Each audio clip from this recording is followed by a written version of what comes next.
Réaction inflammatoire et réaction adaptative. Il arrive parfois que la réaction inflammatoire ne soit pas suffisante pour détruire les microbes qui sont entrés donc dans les tissus. Il va donc falloir mettre en place une deuxième réaction qui sera dite adaptative, mais qui met en jeu des cellules qui ne sont pas localisées dans les tissus. Comment donc les cellules immunitaires présentes dans le système lymphatique peuvent être prévenues et informées donc de la non-efficacité d'une réponse inflammatoire? La réponse se trouve dans le rôle de certaines cellules présentes lors de la réaction inflammatoire que sont les cellules dendritiques. Les cellules dendritiques sont des cellules du soi, des cellules du corps qui vont donc posséder à leur surface des molécules du CMH.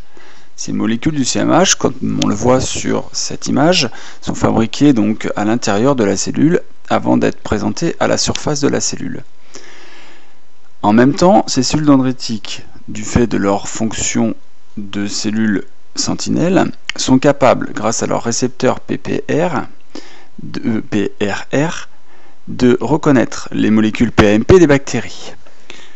Une fois que cette reconnaissance se fait, les bactéries sont ingérées, puis digérées par des enzymes.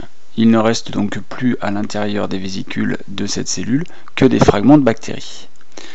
Chez ces cellules dendritiques, ces fragments de bactéries dégradées, qui sont des protéines, vont être associés aux molécules du CMH qui sont en cours de fabrication, et l'ensemble de ces complexes molécules du CMH et antigènes, donc fragments de bactéries donc dégradés préalablement, vont être disposés à la surface de la cellule dendritique, qui devient à ce moment-là ce que l'on appelle une cellule présentatrice d'antigènes.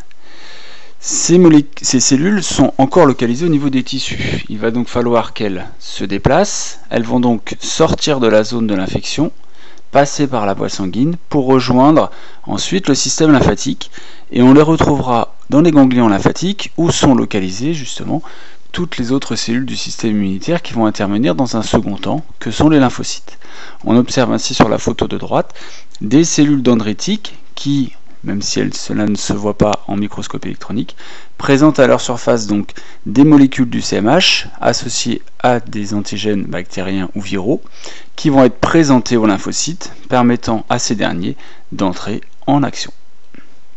La réaction inflammatoire est donc une étape préalable à la mise en place d'une réaction dite secondaire, qu'est la réaction adaptative.